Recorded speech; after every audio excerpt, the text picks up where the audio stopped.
ባለቤቴ በስማ ነበረበት። አልሐምዱሊላህ በሰላም ገብቷል። 5 ዓመቱም አይደለም 3 ዓመቱን አልጨረሰውም። ገና ጀመረ ነው ያደረገው 3 ዓመቱን ግን አልሐምዱሊላህ በሰላም ገብቷል። ባሎቻችሁ ወይም ደግሞ ልጆቻችሁን ማምጣት ፈልጋችሁ በስማ አግዷችሁ ከሆነ ይሄንን ቪዲዮ እስከ መጨረሻው ስሙት። ለሁላችሁም ይጠቅማችኋል። ለብዙ እህቶቼ ሸር አድርጉላቸው። በባህር ከሚመጡ በህጋዊ መጥተው እንደ ነገሩ ቢፍጨረጨሩ ይሻላል ብዬ ስለማስብ ነው ይሄንን ቪዲዮ መሰራላችሁ ማለት ነው። ከጠቀማችሁ በሚለው ነው።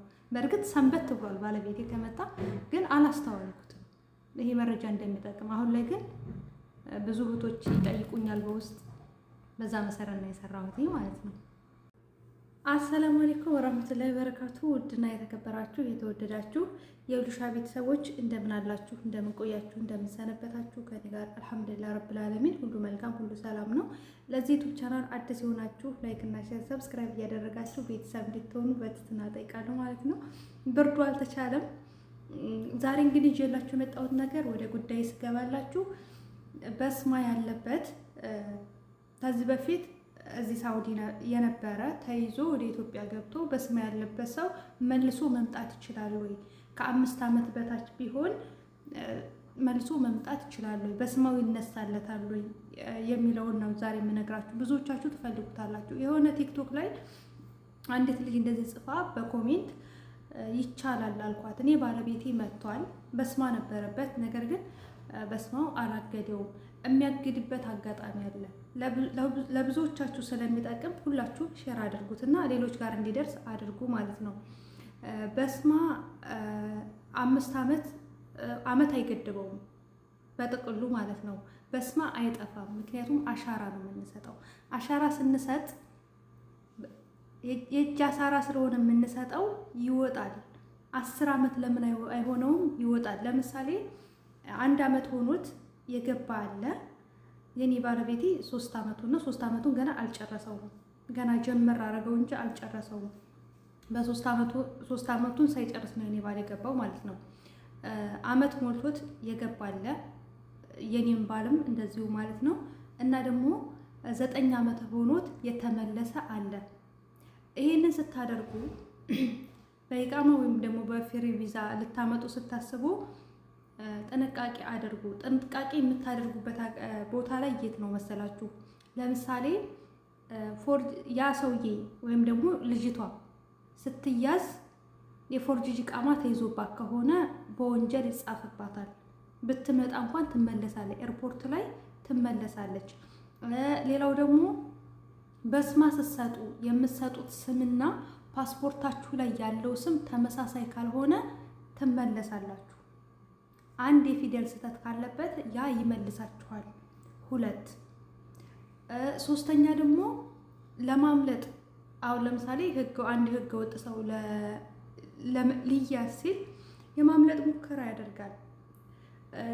ለማምለጥ ሙከራ ካደረጋችሁ እነዛ የሚይዟችሁ ወታደሮች መልካም ከሆኑ አይጽፉባችሁም። መልካም ካልሆኑ ግን ክፉ ከሆኑ ግን እነሱን ካደከማችኋቸው ይጽፉባችኋል፣ ድጋሚ እንዳትመለሱ ማለት ነው። በዛ ነገር ልትመለሱ ትችላላችሁ። ያ ነገር በስማው ሊመልስበት ወታደሩ እንደሚጽፍባችሁ። እኔ ባለቤቴ መጥቷል በኢቃሙ አልሐምዱሊላህ በስማ ነበረበት። ነገር ግን ከነዚህ ነገሮች ሁሉ ነፃ ነው። የፎርጅ ኢቃማ አልተያዘበትም። የመጀመሪያው። 2ኛው በስማ ሲሰጥ የሰጠው ስምና ፓስፖርቱ ላይ ያለው ስም አንድ አይነት ተመሳሳይ ነው።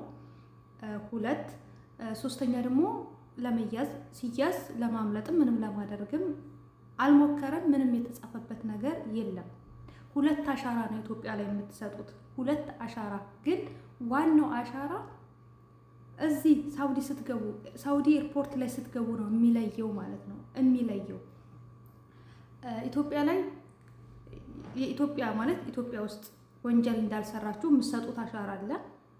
ሳውዲ ኤምባሲ ሄዳችሁ ደግሞ የምትሰጡት አሻራ አለ። ሳውዲ ኤምባሲ ላይ የምትሰጡት አሻራ ያሳልፋችኋል። አንዳንዶቹን የሚጥላቸው አሉ። ለምሳሌ አረቄ ሲሸጡ የተያዙ ሰዎች በፍጹም አይገቡም፣ እንዲገቡ አይፈቀድላቸውም።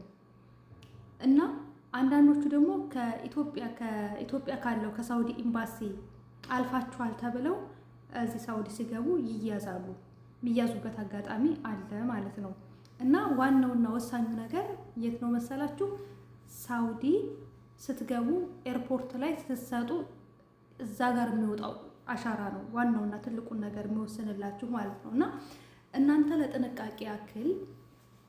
ለጥንቃቄ ያክል ወንድሞቻችሁንም የሚሆኑ እህቶቻችሁንም የሚሆኑ ማንንም ይሁን ልታመጡ ስታስቡ እናንተ ለጥንቃቄ ያክል በስማ ሲሰጡ የሰጡትን ስም ያውቃሉ። በዛው ስም ይሁን ፓስፖርታቸው። ፎርጂጅ ቃማ ሲያዙ ከተያዘባችሁ አይምጡ፣ አትልፉ። ወንጀል ካለባችሁ እንድች ወንጀል ትንሽ ነገር ካለችባችሁ መግባት አትችሉም። ይመልሷችኋል፣ ይጽፉባችኋል። እንደ ወታደሮቹ መልካምነት ነው የሚወስነው። አንድ ወንድማችን ኢትዮጵያ ተገባ 9 ዓመቱ ነው። ከዛ በኢቃማ መጣ። ሲመጣ ግን መለሱት፣ አላስገቡትም። አያችሁ፣ አላስገቡትም። ወታደሮቹ የሚጽፉባችሁ ነገር ነው የሚወስነው።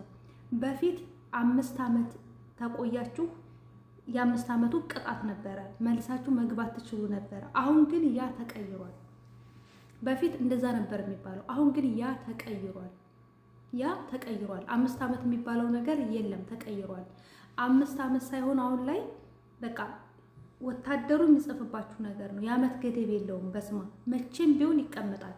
ከዚህ በፊት አንድ የእናት ያጎት ነበርና እንትን ብሎ በስማውን አስጠፋውኝ አለ፣ በገንዘብ ማለት ነው። አስጠፋውኝ ምናምን ብሎ መጥቶ ነበር በኢቃማ። ከዛ መጥቶ ብዙ 5 ዓመት ምናምን ቆይቶ ኢቃማ አለው፣ እዚህ ኢቃማ አለው ኖሮ ከዛም በኋላ ለረፍት ወደ ኢትዮጵያ መግባት አለብኝ ብሎ ወደ ኢትዮጵያ ገባ። ኢትዮጵያ ስገባ ምንም ነገር የለም፣ ምንም እንትን አላለው፣ ምንም ያገደው ነገር የለም። ከኢትዮጵያ ሲመለስ ግን ያዘው በስማ 2 ወር እስር ቤት አቆይተው ወደ ኢትዮጵያ መለሱት ማለት ነው። እና እንደዚህ አይነት ነገር ያጋጥማል። ስለዚህ ጥንቃቄ አድርጉ። እኔ ይሄ ነገር እንትን ብሎ ነበር፣ አሳስቦ ነበረ። የኤምባሲ ሰዎችንም አማክር ያለሁኝ።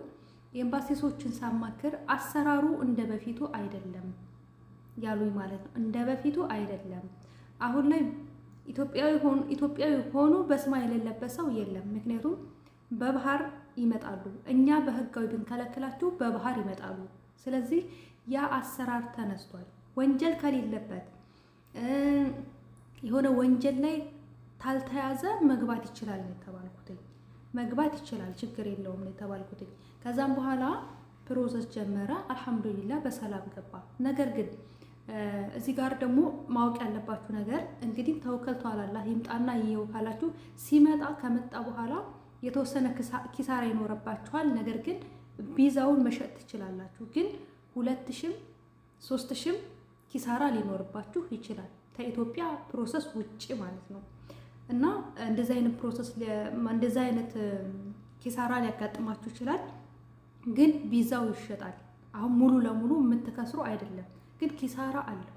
ይህን ስላችሁ ኢትዮጵያ ላይ የሚጨርስበት ፕሮሰስ አንድ ኪሳራ ነው።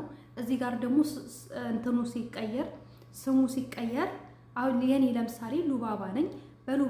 በሉባባ ነው ቪዛ የተላከልኝ። ሉባባ ሁኝ የመጣሁኝ ኤርፖርት ላይ በስማ ያዘኝ።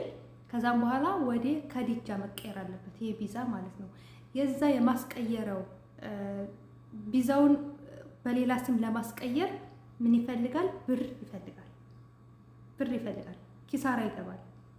እና እንደዛ ነገር አለ። እንደዛ ስታረጉ በጣም ጎበዝ ሰው በጣም ማለት በአሁን ሰዓት ላይ ታማኝ ሰው አለ ለማለት ይከብዳል። ግን ይሄንን የሚያውቅ ቢያንስ ጎበዝ የሆነ ሰው ጎበዝ ያኒ ጥሩ ኤጀንሲዎችን መምረጥ ይኖርባችኋል ማለት ነው። ጥሩ ኤጀንሲዎችን አጠያይቃችሁ ስለነሱ እንደዚህ አይነት ነገር ፌል ቢያደርግብኝ በኋላ ምንድነው የማደርገው? ቶሎ ይሸጡልኛል ወይ ቪዛውን በስንትስ ይሸጡልኛል የሚለውን ነገር እንትን ብላችሁ አጣርታችሁ ስትጀምሩ ማለት ነው። እና መረጃ እንደጠቀማችሁ ተስፋ አደርጋለሁኝ። እንግዲህ በራሴ ላይ ያየሁትን ነገር ነው። ዝም ብዬ አልሰራም። ባለቤቴ ስለመጣ ነው ይሄን እምላችሁ። በሰላም ገብቷል አልሐምዱሊላህ፣ መጨረሻውን ያሳምረው። እና ያለው ነገር ይሄንን ይመስላላችኋለሁ። ሌላ ጥያቄ ካላችሁ ስንት ፈጀብሽ ወይም ስንት ነው ቪዛው፣ ስንት ይወስዳል ፍሪ ቪዛው ምናምን ካላችሁ ደግሞ በሌላ ቪዲዮ ሰራላችኋለሁ ማለት ነው። በጣም ወዳችኋለሁ፣ አከብራችኋለሁ። ላይክ እና ሼር ሰብስክራይብ አድርጉ። እንደነገርኳችሁ ያልኳችሁን ነገራቶች እንትን አድርጉ። ከሁሉም በላይ ደግሞ ዱዓ አድርጉ። ለኛ የከበደው ነገር ላላህ ቀላሉ ነው እና ደግሞ በቃ የሆነ እንትን አትበሉ፣ ጉጉት አትበሉ። ወደዚህ ለመምጣት የሆነ የምጓጉበት ነገር ላይ አላህ ይፈትናቸዋልና በቃ ከሆነ ኢንሻአላህ፣ ካልሆነ ደግሞ አላህ ለኔ የተሻለ ነገር አስቦልኝ ነው ብላችሁ ራሳችሁን በኸይር ነገር አስቡት። እኔ በነገራችን ላይ ያሰብኩት ማለት ነው በቃ ምንም ነገር ጭንቅላቴ ውስጥ አላሰብኩም። ከሆነ አልሐምዱሊላህ፣ ካልሆነም አልሐምዱሊላህ። ምክንያቱም ያልሆነው አላህ የተሻለ ነገር አስቦልኝ ነው፣ ከሆነም ደግሞ አልሐምዱሊላህ አላህ የተሻለ ነገር አስብ። በሁለቱም ነገር ነው ጭንቅላቴን ያሳመንኩት እኔ ማለት ነው። እንደዚህ ካልመጣ ካልገባ፣ በሰላም ካልገባ፣ በስማ ከያዘው በቃ አላህ አልሐምዱሊላህ። በቃ ሁሉን ነገሩን ሁሉ ለአላህ ነው የሰጠሁት። ወላሂ ነው የምላችሁ፣ ለአላህ ነው የሰጠሁት። በቃ ለአላህ ነው ጉዳይን ሁሉ ለአላህ ሰጠሁት። ለሰከንድ ያክል እንኳን እንደዚህ ተጨንቄም አስቤም አላውቅም። ጭንቅላቴ ላይ ውል ብሎብኝ አያውቅም። ውል ብሎብኝ ማለት ነው። ከዛ አልሐምዱሊላህ ረብል ዓለሚን ሁሉም ነገር በሰላም ተጠናቀቀ። እንደነገርኳችሁ ሁሉንም ነገር ታሪክን ቀያሪው አላህ ነው። ነገሮችን ጉዳያችሁን ሁሉ ለአላህ ስጡት። እናንተ ስለተጨነቃችሁ ስላሰባችሁ ምንም ስላላችሁ ምንም የሚቀየር ነገር የለም። ነገሮችን ለአላህ ሰጥታችሁ ሰላም ሆናችሁ ህይወታችሁ በሰላም ኑሩ እላችኋለሁ። አላህ ያስተካክልላችሁ። አብሽሩ፣ ጠንክሩ። ኢንሻአላህ እንግዲህ በሰላም ተወላችሁ የምትገናኙ አላህ ያደርጋችሁ ማለት ነው። በሌላ ቪዲዮ ደግሞ እንሰራላችኋለኝ ኢንሻአላህ። በሌላ ቪዲዮ እንገናኛለን። ሰላም አለይኩም ወራህመቱላሂ ወበረካቱ።